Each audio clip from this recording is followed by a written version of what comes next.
بسم اللہ الرحمن الرحیم۔ السلام علیکم، ہمارے چینل میں خوش آمدید۔ میں تم سے محبت کرتی ہوں۔ تمہارے لیے ایک ایک پل گزارنا میرے لیے بہت مشکل ہے۔ تمہیں نہیں پتہ کہ تمہارے بغیر جو وقت میں کاٹتی ہوں وہ کتنی مشکل سے کاٹتی ہوں۔ حیا اس وقت کیپٹن علی سے فون پر بات کر رہی تھی۔ اس کی آواز کافی دھیمی تھی، جس کی وجہ یہ تھی کہ وہ گھر والوں سے چھپ کر اس کے ساتھ رابطے میں تھی۔ حیا کا تعلق ایک ایسے خاندان سے تھا جہاں لڑکیوں پر بہت سختی کی جاتی تھی۔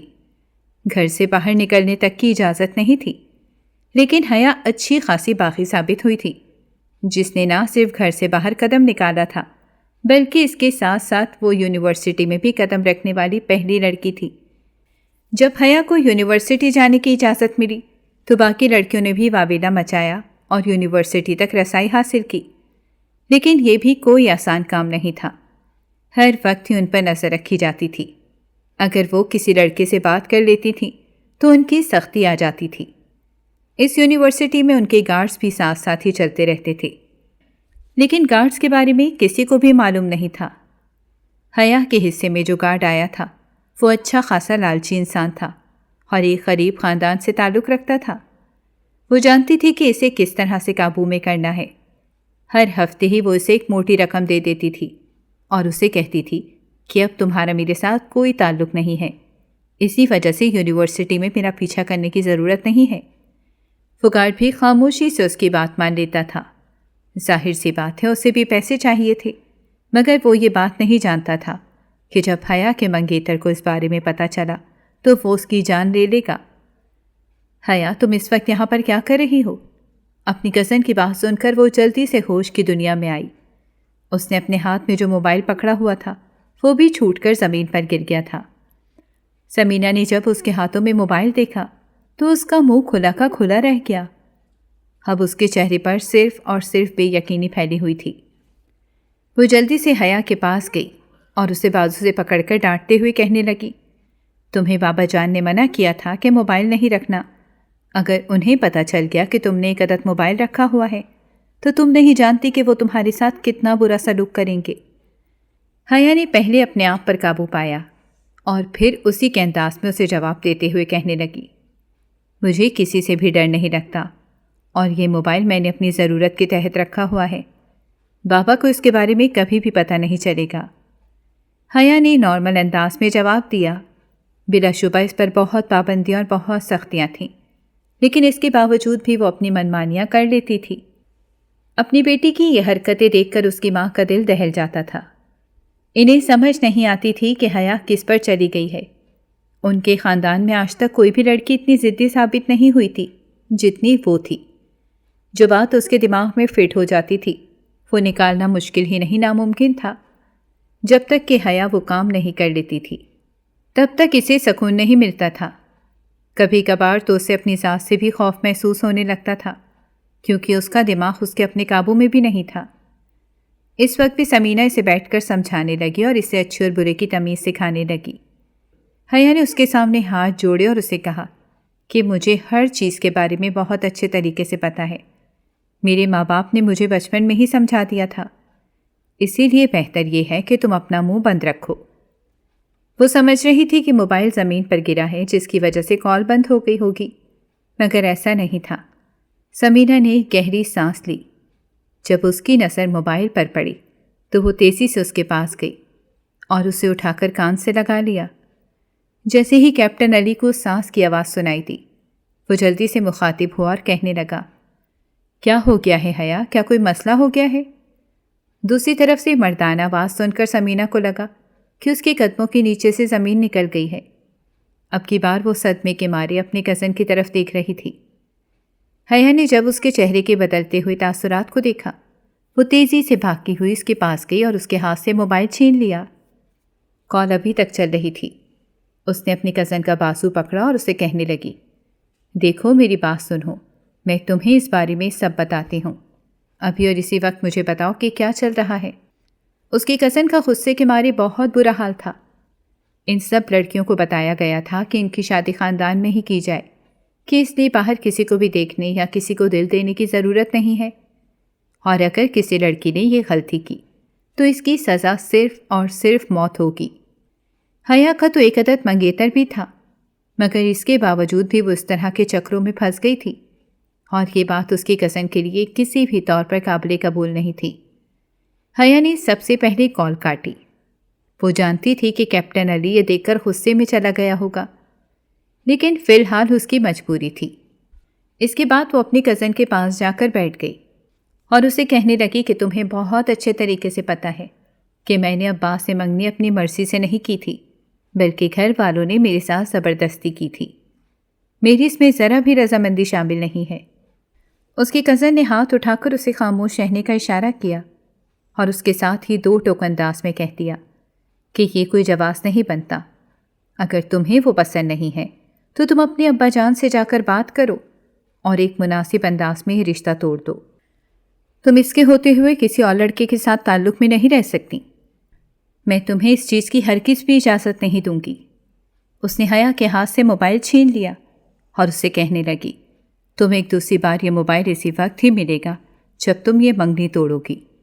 اس سے پہلے اگر تم نے اس لڑکے سے رابطہ کرنے کی کوشش کی تو میں وعدہ کرتی ہوں میں تمہارے والدین کو بتا دوں گی اور میں تمہارا بالکل بھی لحاظ نہیں کروں گی۔ اس کا پارا واقعی غصے سے ہائی ہو گیا تھا۔ یہ کہہ کر وہ اپنے کمرے میں چلی گئی، جبکہ وہ پیچھے کھڑی ہو کر پراسرار انداز میں مسکرانے لگی۔ وہ اچھی طرح سے جانتی تھی کہ یہ کزن اس کا کچھ بھی نہیں بگاڑ سکتی۔ یہ خود بخود زیادہ خوفزدہ ہوتی ہے۔ دراصل سمینہ کا شمار خاندان کی ان لڑکیوں میں ہوتا تھا جنہیں کوئی بھی پسند نہیں کرتا تھا۔ اس کی سب سے بڑی وجہ یہ تھی کہ وہ معمولی سی شکل و صورت کی مالک تھی، اور اس کے علاوہ وہ پڑھائی میں بھی بالکل صفر تھی، جبکہ اس کے مقابلے میں اس کی باقی کزنیں بہت خوبصورت تھیں۔ سمینہ اپنے کمرے میں جا کر پھوٹ پھوٹ کر رونے لگی۔ نہ جانے کیوں اسے یہ سب کچھ دیکھ کر بہت دکھ ہو رہا تھا۔ سب سے زیادہ دکھ تو اسے عباس کے لیے ہو رہا تھا۔ وہ جانے انجانے میں اس انسان سے محبت کر بیٹھی تھی۔ وہ یہ بات بہت اچھے طریقے سے جانتی تھی کہ ان دونوں کا ملن کسی بھی صورت ممکن نہیں ہو سکتا۔ اس کے باوجود بھی وہ اپنے دماغ میں خواب سجائے ہوئے تھی۔ وہ روز رات کو سونے سے پہلے اپنے ذہن میں اسے سوچتی تھی۔ کبھی کبھار تو وہ چپکے سے دعا بھی کر لیتی تھی، مگر پھر جب اسے یہ خیال آتا تھا کہ وہ کسی اور کے حصے میں ڈاکہ ڈالنے کی کوشش کر رہی ہے تو وہ پیچھے ہٹ جاتی تھی، اور پھر اسی دن وہ رو کر اپنا دل ہلکا کر لیتی تھی۔ وہ یہ بات بہت اچھے طریقے سے جانتی تھی کہ عباس حیا سے بہت محبت کرتا ہے، اور اسے حاصل کرنے کے لیے اس نے سب لوگوں کی ہی مخالفت کی ہے۔ عباس کے والد کی حیا کے والد کے ساتھ بالکل بھی نہیں بنتی تھی، کیونکہ وہ دونوں ہی لالچی تھے اور دونوں ہی اپنا مفاد چاہتے تھے۔ کامران صاحب جو کہ حیا کے والد تھے، وہ بہت اچھے طریقے سے جانتے تھے کہ اگر انہوں نے جبران صاحب کے ساتھ رشتہ داری رکھی تو اس طریقے سے بزنس میں بھی وہ اس کے حصے دار بن جائیں گے۔ وہ نہیں چاہتے تھے کہ جبران صاحب ان سے بزنس میں آگے نکلیں، اسی وجہ سے وہ یہ رشتہ نہیں کرنا چاہتے تھے۔ مگر اپنی بیٹی کی ضد سے مجبور ہو کر جبران صاحب نے گھٹنے ٹیک دیے۔ ان کا صرف اور صرف ایک ہی بیٹا تھا، اور وہ اس کی خوشی کے لیے کسی بھی حد سے گزرنے کے لیے تیار ہو سکتے تھے۔ دونوں خاندانوں کے درمیان رنجشیں تو ختم ہو گئی تھیں، لیکن ابھی بھی ایک سخت دیوار موجود تھی، اور سبھی بہت اچھے طریقے سے جانتے تھے کہ اگر یہ دیوار اسی طرح سے ہی قائم رہی تو ممکن ہے مستقبل میں بھی دونوں کے درمیان نئے سرے سے دشمنی پیدا ہو جائے۔ چونکہ دونوں کی منگنی ہو چکی تھی اور منگنی توڑنے کا رواج نہیں تھا، دونوں ہی خاندان رشتے کا ٹوٹنا اپنے لیے بہت بڑی ذلت سمجھتے تھے۔ اسی وجہ سے ہی کامران صاحب نے جب حیا سے رشتہ توڑنے کی بات کی تو وہ غصے سے بلبلا اٹھے۔ ان کا بس نہیں چل رہا تھا کہ وہ اپنی بیٹی کا حشر نشر کر دیں۔ انہوں نے اسے خاندان کی روایت نئے سرے سے یاد کروا دی۔ وہ مکمل طور پر خاموش ہو گئی، مگر اس کے ساتھ ساتھ اس نے دل ہی دل میں یہ فیصلہ بھی کیا ہوا تھا جب بھی اسے موقع ملا وہ ضرور بغاوت کرے گی۔ حیا سمینہ سے باتیں کرنے کے بعد خاموشی سے اپنے کمرے میں چلی گئی۔ الماری سے جا کر اس نے دوسرا فون نکالا۔ اس کے چہرے پر اس وقت بھی مسکراہٹ پھیلی ہوئی تھی۔ ایک نظر اس نے اپنے پہلو میں سوئی ہوئی بہن پر ڈالی، جس کا معصوم چہرہ چمک رہا تھا۔ کبھی کبھار اسے اپنی بہن کو دیکھ کر بہت حیرت ہوتی تھی کہ آخر کیسے وہ ان سب چیزوں سے دور رہ سکتی ہے۔ اس کی بہن اچھی خاصی خوبصورت تھی۔ اس کے ایک اشارے پر نہ جانے کتنے لڑکے اس پر مر مٹنے کے لیے تیار ہو سکتے تھے، مگر اس کے باوجود بھی وہ لڑکوں میں دلچسپی نہیں لیتی تھی۔ اس کے ساتھ ہی اس نے کیپٹن علی کو دوبارہ سے کال ملائی اور اسے کہنے لگی، دراصل میری کزن نے مجھے پکڑ لیا تھا۔ اس کی بات سن کر کیپٹن نے ایک گہری سانس لی اور اسے کہنے لگا، وہ تمہیں یونیورسٹی جانے کی اجازت دیتے ہیں، مگر اس کے باوجود بھی وہ تمہیں موبائل رکھنے کی اجازت نہیں دے رہے۔ میں یہ لاجک سمجھ نہیں پا رہا۔ اس کی بات سن کر وہ چند لمحوں کے لیے خاموش ہو گئی اور پھر دوبارہ سے کہنے لگی، دراصل بات یہ ہے کہ میرا کزن بھی اس یونیورسٹی میں ہی پڑھتا ہے جس یونیورسٹی میں میں پڑھتی ہوں۔ سونے پہ سہاگا یہ ہے کہ وہ میری کلاس میں ہی موجود ہے۔ اگر یونیورسٹی کی طرف سے کوئی بھی کام ملتا ہے یا کوئی بھی خبر ملی ہے تو وہ مجھے بتا دیتا ہے۔ کیپٹن علی نے اسے کہا کہ تمہاری یہ تکالیف صرف اور صرف تھوڑے ہی عرصے کے لیے ہیں۔ میں تم سے وعدہ کرتا ہوں کہ بہت جلد ہی تمہاری ساری تکالیف دور کر دوں گا اور تمہیں ایک ایسی زندگی دوں گا جس کا ہمیشہ سے ہی تم نے خواب دیکھا ہوا ہے۔ اس کی بات سن کر وہ پرجوش ہو گئی اور پھر اس کے ساتھ ہی اسے کہنے لگی، آپ سے ملے ہوئے مجھے ایک لمبا عرصہ گزر گیا ہے۔ اگر آپ تھوڑا سا وقت نکال کر مجھ سے ملنے کے لیے آ جائیں تو بہت بہت مہربانی ہوگی۔ اگلے ہی دن وہ دوبارہ کیپٹن علی سے ملنے چلی گئی۔ وہ ایک کیفے میں بیٹھے کھانا کھا رہے تھے جب عباس کی گاڑی اس کے سامنے سے گزری۔ اس نے اپنی منگیتر کو وہاں پر بیٹھی ہوئی دیکھا تو یکدم ہی اس کے وجود کو جھٹکا لگا۔ اس نے جلدی سے گاڑی روک دی۔ دوبارہ سے اس نے اسی جگہ پر دیکھا اور سوچا کہ شاید پہلی بار اسے غلط فہمی ہو گئی ہو، لیکن یہ کوئی غلط فہمی نہیں تھی، یہ حقیقت تھی۔ اس کی منگیتر ایک کیفے میں کسی انجان آدمی کے ساتھ بیٹھی ہنس ہنس کر باتیں کر رہی تھی۔ یہ بات اس کی غیرت کو گوارا نہیں تھی۔ وہ جلدی سے گاڑی سے اترا اور تیزی سے چلتا ہوا اس کیفے کے اندر چلا گیا۔ لیکن جب وہ اس ٹیبل کی طرف پہنچا، اس نے دیکھا کہ وہاں پر اب صرف آدمی اکیلا ہی بیٹھا ہوا تھا۔ وہ بے چینی سے اپنے بالوں میں انگلیاں پھیر رہا تھا۔ تھوڑی ہی دیر بعد اس نے یہ ارادہ کر لیا تھا کہ وہ اس آدمی کو ایک ایسی جگہ پر بھیج دے گا جہاں سے اس کی واپسی ہمیشہ ہمیشہ کے لیے ناممکن ہو جائے گی۔ کیپٹن علی بہت ہی غور کے ساتھ عباس کے چہرے کی طرف دیکھ رہا تھا۔ علی کی آنکھوں میں کچھ تو ایسا تھا جس نے عباس کو چونکنے پر مجبور کر دیا تھا۔ کیا ہو گیا ہے مسٹر، اس طرح سے مجھے کیوں دیکھ رہے ہو؟ لگتا ہے کہ تمہیں لڑکوں میں کچھ زیادہ ہی دلچسپی ہے۔ سامنے موجود شخص کی بات سن کر عباس کا حلق تک کڑوا ہو گیا۔ اس نے نفرت سے اس کے چہرے کی طرف دیکھا اور کہنے لگا، تم شکر مناؤ کہ تم میرے ہاتھوں سے بچ گئے ہو۔ یہ کہہ کر وہ تیزی سے دوبارہ سے باہر نکل گیا۔ وہ ابھی تک الجھا ہوا تھا کہ تھوڑی دیر پہلے جو کچھ نظر آیا وہ واقعی خواب تھا یا پھر کوئی حقیقت تھی۔ اس کا ذہن لمحوں میں ہی اس قدر تھک گیا تھا کہ وہ کچھ بھی سوچ سمجھ نہیں پا رہا تھا۔ جیسے ہی وہ کیفے سے باہر نکلا، حیا بھی تیزی سے باہر آ گئی۔ دراصل اس نے عباس کو گاڑی میں دیکھ لیا تھا اور یہ بات بھی جانتی تھی کہ وہ بیٹھا اسے دیکھ رہا ہے، لیکن اس نے یوں ظاہر کروایا جیسے اسے کچھ بھی پتہ نہیں ہے۔ کیفے اچھا خاصا بڑا تھا اور اندرونی حصے میں داخل ہونے کے لیے ایک بڑی راہداری سے گزرنا پڑتا تھا۔ ان دونوں سے غلطی یہ سرزد ہو گئی تھی کہ وہ شیشے کے قریب ہی بیٹھے ہوئے تھے۔ جبکہ وہ راہداری کے اندر داخل ہو رہا تھا تب وہ جلدی سے واش روم میں جا کر چھپ گئی تھی۔ ابھی اس نے کیپٹن علی کو کہا کہ مجھے گھر واپس جانا ہے ورنہ کوئی مسئلہ بن جائے گا۔ کیپٹن اس کے ساتھ ہی اٹھ کھڑا ہوا اور اسے کہنے لگا کہ مجھے ایک راستے کے بارے میں پتہ ہے، اگر ہم وہاں سے جائیں تو تقریباً اس سے بھی آدھے وقت میں گھر پہنچ جائیں گے۔ وہ اس کے ساتھ ہی چل دی اور واقعی ایسا ہی ہوا۔ تقریباً آدھے گھنٹے کے بعد وہ اپنے گھر کے سامنے موجود تھی اور گہرے گہرے سانس لے رہی تھی۔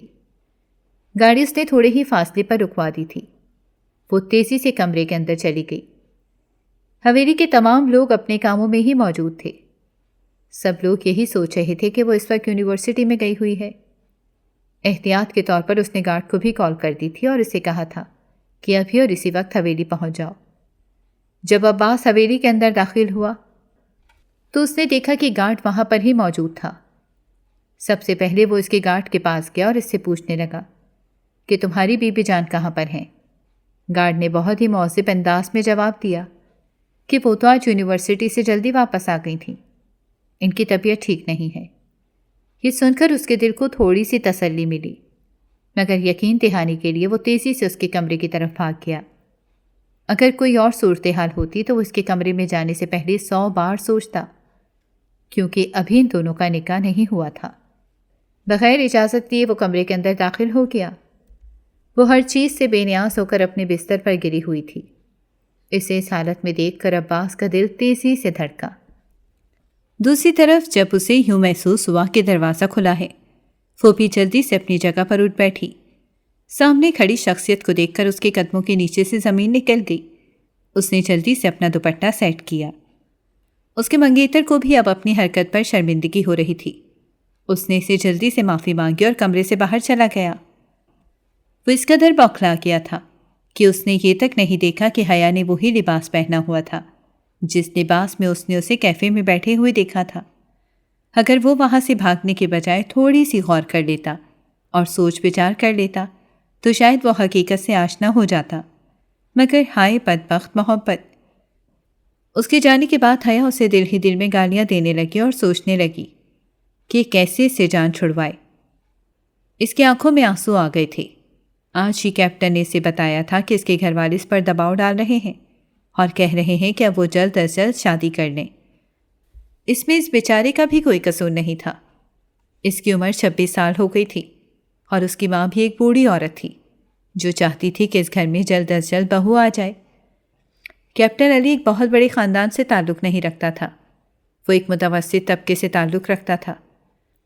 ان کے گھر میں نوکر چاکر موجود نہیں تھے۔ اس بارے میں اس نے اپنی محبوبہ کو پہلے ہی بتا دیا تھا۔ اس وقت تو حیا محبت کے نشے میں چور تھی، اسی لیے اس نے کہہ دیا کہ مجھے کسی بھی چیز کی کوئی ضرورت محسوس نہیں ہوتی، اور جہاں تک کھانا بنانے کی بات ہے تو ویسے بھی تمہارے گھر میں صرف 3 ہی لوگ ہوا کریں گے، میں خوشی خوشی کھانا بنا دیا کروں گی اور اس کے علاوہ گھر کے باقی تمام کام بھی کر دیا کروں گی۔ اور جب اسے یہی بات گھر کا کوئی شخص کہہ دیتا تھا تو وہ جلدی سے انہیں ہری جھنڈی دکھا دیتی تھی اور کہتی تھی کہ میرے باپ نے نوکر اس لیے نہیں رکھے ہوئے کہ وہ مجھ سے کام کروائے۔ ابھی بھی وہ لیٹی ہوئی تھی، اس کی آنکھوں میں آنسو ٹھہرے ہوئے تھے۔ وہ کیپٹن علی کو کھونا نہیں چاہتی تھی۔ زندگی میں پہلی بار اس نے کسی شخص سے شدت سے محبت کی تھی۔ وہ اس شخص کو بس حاصل کرنا چاہتی تھی اور اس کے لیے وہ ہر طرح کی قیمت ادا کرنے کے لیے بھی تیار تھی۔ وہ جانتی تھی کہ یہ کام بہت مشکل کام ہے، یہ بھی ممکن ہو سکتا ہے کہ وہ اپنے گھر والوں سے بھی دور ہو جائے، مگر جہاں پر وہ اتنی ہی آگے گئی تھی وہاں پر 2-3 قدم مزید اٹھانا بھی ضروری ہو گیا تھا۔ شام کا وقت تھا، وہ بیٹھی اسی بارے میں ہی سوچ رہی تھی جب اس کا موبائل بجا۔ اس نے دیکھا کہ علی کی کال تھی، جلدی سے کال اٹھا لی۔ دوسری طرف سے اسے علی کی پریشان آواز سنائی دی۔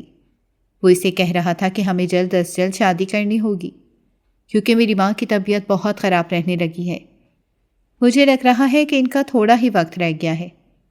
اس کی بات سن کر حیا مکمل طور پر خاموش ہو گئی۔ اس کے دماغ معاف ہو گیا تھا۔ اسے سمجھ نہیں لگ رہی تھی کہ وہ کیا جواب دے۔ میرے پاس ایک آئیڈیا ہے، اگر تم میری بات ماننے کا فیصلہ کرو تو سارے مسئلے حل ہو جائیں گے۔ اب کی بار کیپٹن علی کی بات سن کر وہ مکمل طور پر اس کی طرف متوجہ ہو گئی اور بے چینی سے کہنے لگی کہ تمہارے پاس جو بھی آئیڈیا ہے تم مجھے بتا دو، میں تم سے وعدہ کرتی ہوں کہ میں تمہیں پانے کے لیے کسی بھی حد سے گزر جاؤں گی۔ کیپٹن علی سے کہنے لگا کہ اگر تم مجھ سے نکاح کرنے کے لیے راضی ہو جاؤ تو اس طرح میری ماں بھی خوش ہو جائے گی اور ہم دونوں کے درمیان ایک مضبوط تعلق بن جائے گا۔ اب کی بار اس بیچاری کو لگا کہ واقعی اس کا برا وقت شروع ہونے والا ہے۔ وہ ہچکچا گئی۔ یہ سب کچھ اس کے لیے بہت مشکل تھا۔ وہ جتنی بھی خود غرض سہی، لیکن وہ ایک خاندانی لڑکی تھی اور اچھی طرح سے جانتی تھی کہ کسی خاندانی لڑکی کی عزت کا دار و مدار اس خاندان کی لڑکیوں پر ہوتا ہے۔ اسے یہ بھی پتا تھا کہ اگر اس کے اس قدم کے بارے میں کسی بھی انسان کو پتہ چل گیا تو دوسری لڑکیوں کے لیے مشکل پیدا ہو جائے گی۔ اس کی وجہ سے اس کی کزنوں کو یونیورسٹی جانے کی اجازت نہیں ملی تھی، اور اگر وہ اس طرح کی حرکت کر دیتی تو ان بیچاریوں کی زندگی بھی برباد ہو جاتی۔ اسے خاموش دیکھ کر کیپٹن علی پریشان ہو گیا اور اسے کہنے لگا، کیا تمہیں مجھ پر یقین نہیں ہے؟ وہ جلدی سے بولی کہ میں خود سے بھی زیادہ آپ پر یقین کرتی ہوں، لیکن یہ سب کچھ میرے لیے بہت مشکل ہے۔ کیپٹن علی نے اسے تسلی دی اور کہا کہ میرے ہوتے ہوئے تمہیں کسی بھی چیز سے ڈرنے کی ضرورت نہیں ہے۔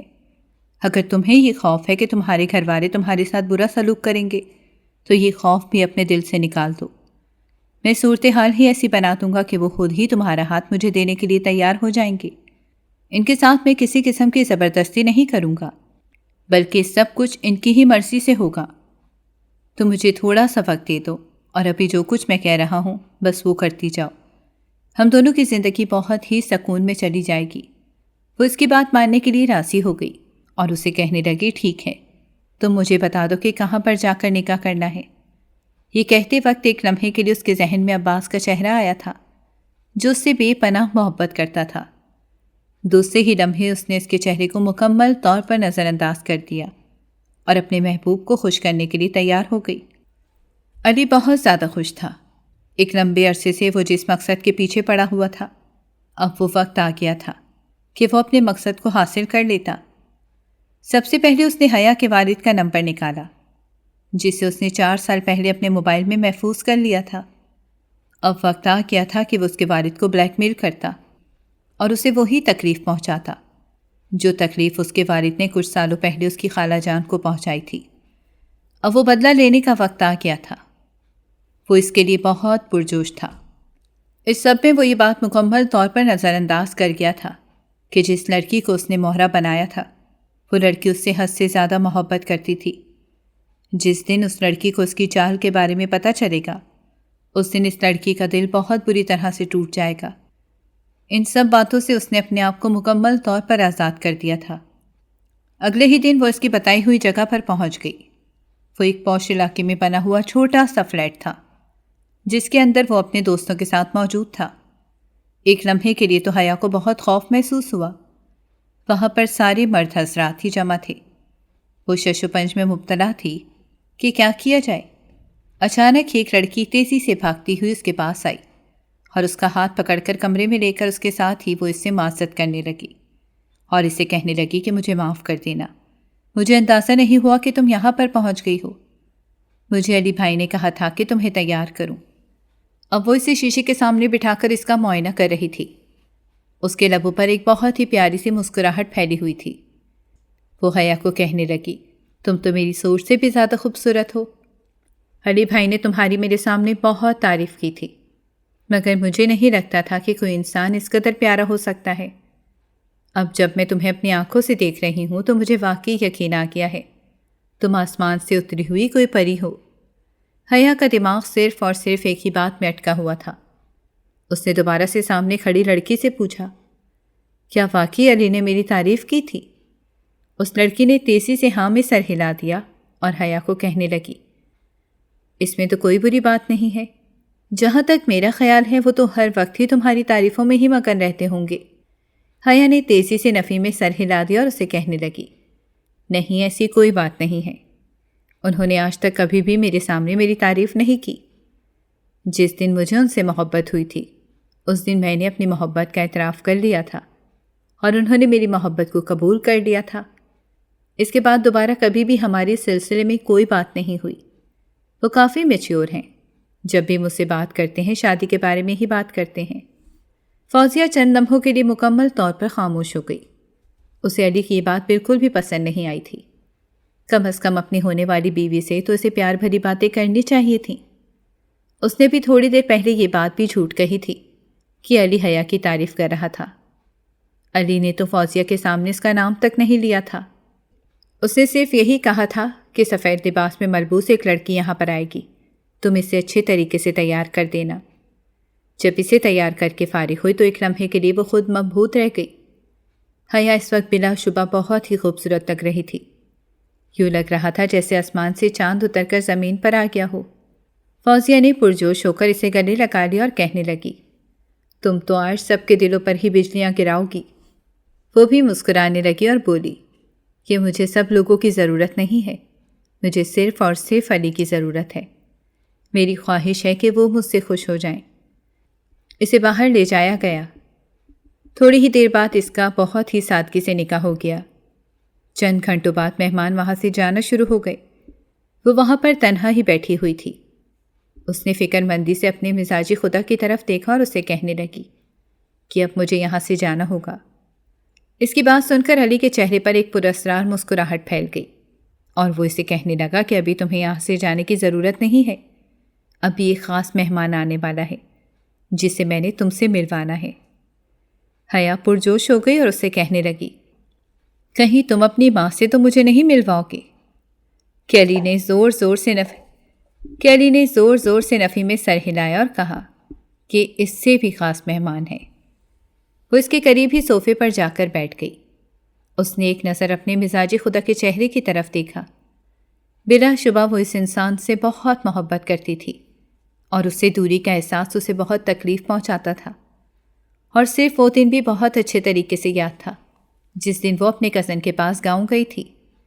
اس کے اپنی کزن کے ساتھ بچپن ہی سے بہت دوستی تھی، لیکن کچھ عرصے پہلے ہی کومل انگلینڈ چلی گئی تھی۔ وہاں سے پڑھائی کرنے کے بعد جب وہ واپس آئی تو سب سے پہلے اس نے حیا سے ملاقات کی خواہش ظاہر کی۔ وہ حیا کے بھائی کی منگیتر بھی تھی، اسی وجہ سے حویلی میں رہنے کے لیے نہیں آ سکتی تھی۔ مجبوراً حیا کو ہی وہاں پر جانا پڑا۔ کیپٹن علی اسی گاؤں میں اپنی والدہ کے ساتھ رہتا تھا۔ ایک دن جب وہ ندی کے کنارے بیٹھی ہوئی تھی، جب اس کی ملاقات علی کے ساتھ ہو گئی، اس نے اس انسان کو پہلی بار دیکھا اور اس کی دیوانی ہو گئی، لیکن آنکھوں میں کچھ تو ایسا تھا جس نے اسے چونکنے پر مجبور کر دیا تھا۔ وہ اس کے وجود سے بالکل بے نیاز ہو کر ندی کے کنارے سے گزر کر چلا گیا۔ اس نے نظر اٹھا کر حیا کی طرف دیکھنا بھی پسند نہیں کیا تھا، اور یہ بات اس لڑکی کو بالکل بھی اچھی نہیں لگی تھی، کیونکہ اس کا حسن نہ صرف اپنے گاؤں میں بلکہ آس پاس کے گاؤں میں بھی بہت مشہور تھا۔ یہ سب دیکھ کر وہ بہت بے چین ہو گئی تھی۔ زندگی میں پہلی بار کسی نے اسے یوں مکمل طور پر نظر انداز کیا تھا۔ کافی دیر تک وہ وہیں ندی کنارے بیٹھی رہی اور دوبارہ سے اس انسان کے گزرنے کا انتظار کرتی رہی۔ جب مغرب کی اذانیں ہوئی تو وہ ہوش کی دنیا میں آئی۔ ابھی وہ وہاں سے اٹھ کر جا ہی رہی تھی کہ اس کی نظر علی پر پڑی، جو کہ درخت سے ٹیک لگا کر بہت ہی غور سے اس کے چہرے کی طرف دیکھ رہا تھا۔ اس انسان کو اپنے سامنے دیکھ کر ایک لمحے کے لیے اس کا دل تیزی سے دھڑکا۔ اچانک سے یاد آیا کہ انسان کو پہلے بھی اس نے اپنی یونیورسٹی میں دیکھا تھا۔ دراصل اس کی یونیورسٹی میں ایک چھوٹا سا حادثہ پیش آیا تھا اور وہاں پر آرمی کو بھی بلایا گیا تھا۔ ان میں سے ایک شخص یہ بھی تھا جو کہ وردی میں ملبوس تھا۔ اس وقت بھی اس بیچاری کی نظریں علی پر ہی ٹھہر گئی تھیں، اور آج بھی وہ اسی پر ہی نظریں جما کر بیٹھی ہوئی تھی۔ اسے اچھی طرح سے یاد تھا کہ اس آرمی والے شخص سے ملنے کے لیے اس نے نہ جانے کتنی دعائیں کی تھیں۔ آج اس کی یہ دعا بھی قبول ہو گئی تھی۔ اسے دیکھ کر علی اپنے مخصوص انداز میں مسکرانے لگا اور اسے کہنے لگا، مجھے پتا ہے کہ تم کافی دیر سے بیٹھی ہوئی میرا ہی انتظار کر رہی ہو۔ تمہارا بار بار دائیں جانب دیکھنا مجھے خوشی میں مبتلا کر رہا تھا۔ میں اسی وجہ سے ہی کھڑا رہا، کیونکہ میں دیکھنا چاہتا تھا کہ آخر تم کتنا انتظار کر سکتی ہو۔ تمہارا صبر دیکھ کر مجھے بہت ہی خوشی ہوئی ہے۔ اپنا پھول کھلتا دیکھ کر وہ پشیمان ہو گئی۔ اب اس کے پاس کوئی بھی بات نہیں تھی۔ اسے سمجھ نہیں آ رہا تھا کہ وہ اسے کیا کہے۔ علی نے اس کی مشکل آسان کر دی اور اسے کہنے لگا کہ کیا تم مجھ سے دوستی کرنا پسند کرو گی؟ بغیر کچھ سوچے سمجھے اس نے تیزی سے ہاں میں سر ہلا دیا، اور بغیر کسی ہچکچاہٹ کے اس نے اپنا نمبر بھی علی کو دے دیا۔ چونکہ وہ نئی نئی یونیورسٹی گئی تھی اور نیا نیا دوستیوں کا بھوت چڑھا ہوا تھا، اسی وجہ سے وہ بہت زیادہ پرجوش تھی اور ہر طرح سے اپنی زندگی کو انجوائے کرنا چاہتی تھی۔ لیکن وہ نہیں جانتی تھی کہ انجوائمنٹ کے چکر میں وہ اپنا کتنا بڑا نقصان کر رہی ہے۔ یوں اس کی علی سے باتیں ہونے لگیں۔ وہ انسان حد سے زیادہ چالاک تھا۔ اسے اچھی طرح سے پتا تھا کہ اس لڑکی کو کیسے قابو میں کرنا ہے۔ پہلے اس نے اس لڑکی کو اپنا عادی بنایا اور پھر بعد میں اس سے بات کم کر دی اور اسے اس کے حال پر ہی چھوڑ دیا۔ یہ چیز حیا کو بہت ہی تکلیف پہنچاتی تھی کہ علی ہر وقت ہی سے توجہ دیتا رہے، جبکہ اس کی ڈیوٹی بھی بہت سخت تھی۔ اپنی ڈیوٹی کے ساتھ ساتھ ایک لڑکی کو سنبھالنا اس کے لیے بہت مشکل ہو گیا تھا۔ ہر روز ہی اسے کسی نہ کسی مشن پر بھیج دیا جاتا تھا۔ بہت جلد ہی وہ ایک میجر کے عہدے پر بھی فائز ہونے جا رہا تھا۔ اس سب کے لیے اس نے بہت محنت کی تھی اور بغیر کسی رشوت کے اس جگہ پر پہنچا تھا۔ اسے اپنی ماں کی تربیت پر فخر ہوتا تھا۔ اس کی ماں کی تربیت ہی تھی جس نے اسے کبھی بھی ٹوٹنے نہیں دیا تھا۔ ان 2 سالوں میں وہ اس لڑکی کو مکمل طور پر اپنے قابو میں کر چکا تھا، اور اب اسے پتا تھا کہ یہ لڑکی اگر اسے چھوڑ کر بھی گئی تو مر جائے گی، اب وہ خود اس کے ساتھ ایک کھیل کھیلنے جا رہا تھا۔ اسے وہ دن بہت اچھی طرح سے یاد تھا جب آج سے 7 سال پہلے علی اپنی خالہ کے گھر میں موجود تھا۔ وہ اپنی خالہ سے بہت محبت کرتا تھا، اکثر ہی وہ ان کے گھر چلا جایا کرتا تھا۔ چونکہ ان کی اپنی کوئی اولاد نہیں تھی، اسی وجہ سے وہ علی کے بہت قریب تھیں۔ وہ اسے اپنے بیٹے جیسا ہی سمجھتی تھیں، اس کی ضروریات پوری کر دیتی تھیں اور اس کے علاوہ اس کے لیے نئے نئے کھانے بھی بناتی تھیں۔ اس دن بھی وہ ان کے ساتھ بیٹھا کھیل رہا تھا جب اچانک ہی گھر کا دروازہ ایک زوردار آواز سے کھلا اور حیا کا باپ اس کے گھر میں داخل ہوا۔ اس نے محبت کے نام پر اس کی خالہ کو بہت بڑا دھوکہ دیا تھا۔ کافی عرصے تک اس نے اسے اپنی بیوی بنا کر رکھا تھا، مگر اس بات سے کوئی بھی واقف نہیں تھا۔ جب اس کی خالہ نے کہا کہ اب مجھے حویلی میں لے کر جاؤ، تو حیا کے باپ نے اسے اپنی بیوی ماننے سے ہی انکار کر دیا اور اسے چھوڑ دیا۔ وہ وقت علی کی خالہ نے بہت ہی تکلیف میں گزارا تھا۔ سارا وقت ہی وہ اسے اپنے سینے سے لگائے روتی رہتی تھی، لیکن ان کے دل کو سکون نہیں ملتا تھا۔ علی نے اسی وقت دل ہی دل میں فیصلہ کیا تھا کہ وہ اس شخص سے ضرور بدلہ لے گا۔ اس کے علاوہ علی کی اپنی کچھ زمینیں تھیں جس پر اس نے ناجائز قبضہ کیا ہوا تھا۔ اس کے علاوہ اور بھی بہت سے غیر قانونی سرگرمیاں تھیں جس میں حیا کا باپ ملوث تھا۔ وہ پچھلے 7 سالوں سے اس انسان کے خلاف ثبوت اکٹھے کر رہا تھا۔ اس کے پاس اچھے خاصے گواہ اور ثبوت جمع ہو گئے تھے جس کے ذریعے وہ اس کو مکمل طور پر تباہ کرنے کی صلاحیت رکھتا تھا، مگر اس سے پہلے کہ وہ اسے اپنی ہی نظروں میں گرانا چاہتا تھا۔ یہی تو وجہ تھی کہ اس نے اس کی بیٹی کو اپنی محبت کے جھوٹے جال میں پھنسایا تھا۔ وہ دن اس نے حیا کے ساتھ ہی گزارا اور اس پر مکمل طور پر اپنا حق ثابت کر دیا۔ اگلے دن کو اپنے ساتھ لے جانے کے لیے آیا تھا، لیکن جب اس نے یہ سنا کہ اس کی منگیتر نے سامنے بیٹھے انسان سے شادی کر لی ہے تو اسے لگا کہ اس کا دل دھڑکنا ہی رک گیا ہے۔ وہ سوچ بھی نہیں سکتا تھا کہ اس کی محبت اس کی محبوبہ اس کے ساتھ اتنا بڑا دھوکہ کر سکتی ہے۔ دوسری طرف حیا کے باپ کو بھی اس بارے میں پتہ چل گیا تھا اور وہ بھی کسی طرح سے اپنی بیٹی کے پاس پہنچنے کی کوششوں میں لگے ہوئے تھے۔ اس سے پہلے کہ حیا عباس کو یہاں سے چلے جانے کا کہتی، علی نے اس کا ہاتھ ایک جھٹکے سے چھوڑ دیا اور اس کی طرف نفرت سے دیکھتے ہوئے کہنے لگا، میرا تم سے کوئی بھی تعلق نہیں ہے، ابھی اور اسی وقت یہاں سے دفع ہو جاؤ۔ میں نے تم سے نکاح صرف اور صرف بدلہ لینے کے لیے کیا تھا اور اب میرا یہ بدلہ مکمل ہو گیا ہے۔ وہ بے یقینی سے اپنے مزاجی خدا کی طرف دیکھ رہی تھی جس نے کل تک اسے سہانے خواب دکھائے تھے اور آج بہت ہی برا برتاؤ کر رہا تھا، جیسے اس کا اس لڑکی کے ساتھ کسی قسم کا کوئی رشتہ نہ ہو۔ اس نے تیزی سے نفی میں سر ہلایا اور اسے کہنے لگی کہ تم میرے ساتھ ایسا نہیں کر سکتے۔ علی اس کی کوئی بھی بات سننے کے لیے تیار نہیں تھا۔ یہ سب دیکھ کر عباس کو تھوڑی سی تسلی ملی۔ اس نے اپنے منگیتر کا ہاتھ پکڑا اور اسے اپنے ساتھ گھسیٹتے ہوئے گھر سے باہر لے جانے لگا۔ اس نے فیصلہ کر لیا تھا کہ سب سے پہلے وہ حیا کی طلاق کروائے گا اور پھر اس کے بعد وہ جتنا جلدی ہو سکے اس کی زندگی میں شامل ہو جائے گا۔ وہ دوبارہ سے اسے نہیں کھونا چاہتی تھی۔ پیچھے علی نے اپنی خالہ کو کال ملائی اور اسے اپنے کارنامے کے بارے میں بتا دیا، جسے سن کر اس کی خالہ چیخ اٹھی اور اسے کہنے لگی کہ میں سوچ بھی نہیں سکتی تھی کہ تم اس قدر گھٹیا ہو سکتی ہو۔ کیا میں نے تمہاری ایسی پرورش کی تھی کہ تم کسی عورت کے ساتھ اس طرح کا سلوک کرو، اسے بھری محفل میں رسوا کر دو؟ اس لڑکی نے تم پر بھروسہ کیا اور تم نے اسے ہی دھوکہ دے دیا۔ تم مرد کہلانے کے لائق ہی نہیں ہو۔ خالہ کی باتوں نے اسے بری طرح سے جھنجھوڑ دیا تھا۔ اس میں اور حیا کے باپ میں کیا فرق رہ گیا تھا؟ اس نے اس کی خالہ کی زندگی برباد کی تھی اور علی نے بھی تو ایک لڑکی کی زندگی برباد کرنے کا سوچا تھا۔ اس نے ایک لمحے بھی دیر نہیں لگائی اور جلدی سے اپنے وکیل کو کال ملا دی اور اس سے کہا کہ جو ثبوت اور گواہ تمہارے پاس موجود ہیں ان سب کو لے کر پولیس اسٹیشن پہنچ جاؤ اور جتنا جلدی ہو سکے حیا کے باپ کو گرفتار کر لو۔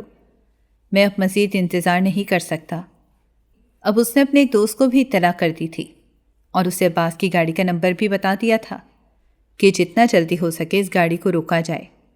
تقریباً 1 گھنٹے کے اندر اندر اس کے دونوں کام ہو گئے۔ اس کی بیوی بھی اس کے پاس دوبارہ پہنچ گئی تھی، حیا کے چہرے کی طرف بھی نہیں دیکھ رہی تھی۔ حیا اس کے چہرے کی طرف بھی نہیں دیکھ رہی تھی۔ اسے اپنے محبوب سے شدید نفرت کا احساس ہو رہا تھا۔ علی اس کی ناراضگی کو بہت اچھے طریقے سے سمجھتا تھا اور وہ اپنے کیے پر بہت شرمندہ بھی تھا۔ اس نے فیصلہ کر لیا تھا کہ اب وہ اس لڑکی کو کبھی بھی نہیں دکھائی دے گا۔ اتنی مشکل سے تو اسے اپنی محبت کرنے والی بیوی ملی تھی جو نہ صرف خوبصورت تھی بلکہ اس کے ساتھ ساتھ اس پر اندھا یقین بھی رکھتی تھی۔ حیا کو جب سے ہی اس بارے میں پتہ چلا تھا کہ اس کا باپ غیر قانونی سرگرمیوں میں ملوث تھا، اسی وجہ سے جب اسے اپنی باپ کے جیل جانے کی خبر ملی تو اسے دکھ نہیں ہوا تھا۔ اس کے باپ نے بہت سارے لوگوں کے ساتھ زیادتی کی ہوئی تھی اور اس کی سزا بھگتنی تھی۔ حیا کی ماں نے بھی اس پر کسی قسم کا کوئی رد عمل نہیں دکھایا۔ جب سے اس کا باپ اس حویلی میں گیا تھا تب سے حویلی کے معاملات سیدھے ہو گئے تھے۔ حیا کا بھائی اب حویلی کا نظام چلانے لگا تھا۔ جہاں تک حیا کے نکاح کا سوال تھا تو اس کے گھر والوں نے اسے معاف کر دیا تھا۔ عباس 2 سالوں تک صدمے میں رہا۔ اس کے بعد وہ دوبارہ سے جب زندگی کی طرف لوٹا تو اسے احساس ہوا کہ کچھ لوگ موجود ہیں جو اس سے بے پناہ محبت کرتے ہیں۔ تب اس نے پہلی بار سمینہ کی ذات میں دلچسپی لی تھی اور اپنی زندگی کے لیے دوبارہ فیصلہ کیا تھا۔ اس بار اسے اپنے فیصلے پر پچھتاوا نہیں ہوا۔ اسے وہ لڑکی تو نہیں ملی جس سے اس نے محبت کی تھی، مگر ہاں ایک ایسی لڑکی اس کی زندگی میں ضرور چلی آئی تھی جو اس پر اپنا سب کچھ لٹانے کے لیے تیار تھی۔ حیا تقریباً 1 سال تک اپنے شوہر کو نخرے دکھاتی آئی۔ وہ دل سے اس سے ناراض نہیں تھی لیکن اپنے شوہر کو تنگ کرتے ہوئے اسے بہت مزہ آ رہا تھا، اور پھر 1 سال کے بعد اس نے اپنے شوہر کو معاف کر دیا۔ ان سالوں کے بعد اس کے گھر میں ایک بہت ہی پیارے بچے نے جنم لیا جس سے اس کا خاندان مکمل ہو گیا۔ اس کا باپ بھی اپنے کیے پر بہت زیادہ شرمندہ تھا، مگر اب اسے اپنی سزا کاٹنی تھی۔ سزا کاٹے بغیر وہ باہر نہیں رہ سکتا تھا۔ ناظرین، اگر آپ کو ہماری کہانی اچھی لگی ہے تو ویڈیو کو لائک کریں، شیئر کریں اور ہمارے چینل کو سبسکرائب کریں۔ اگلی ویڈیو تک اجازت دیں۔ اللہ حافظ۔